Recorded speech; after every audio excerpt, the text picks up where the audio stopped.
I have the story for you of this blue Burlington Northern grain car on this episode of Black Hills and Eastern Railroad.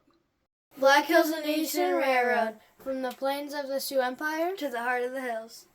In April 1967, Great Northern Railroad introduced the Big Sky Blue paint scheme. The railroad even assembled an entire Empire Builder passenger train in the new paint scheme for publicity shots. Unlike another railroad that changed to a lightish blue scheme a short time later, this change heralded positive things to come. By March 2nd, 1970, the Burlington Northern merger happened, and that was the end of the Big Sky Blue paint scheme. Or so people thought. What is not so well documented is that a decade or so later, a few drums containing Big Sky Blue paint were found in a dark corner of the car shops at St. Cloud, Minnesota. Not wanting to waste paint, BN employees painted a few grain cars blue and gave them full BN lettering.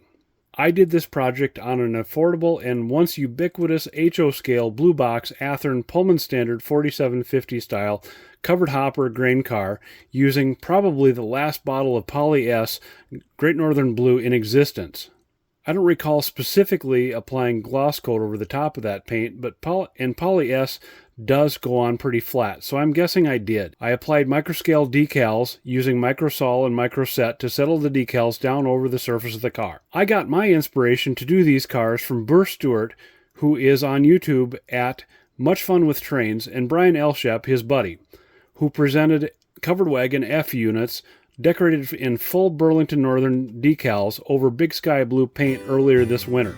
I had my Big Sky Blue project in the works prior to this, but felt inspiration to get it done after witnessing the beauty of that color on a Burlington Northern F unit set.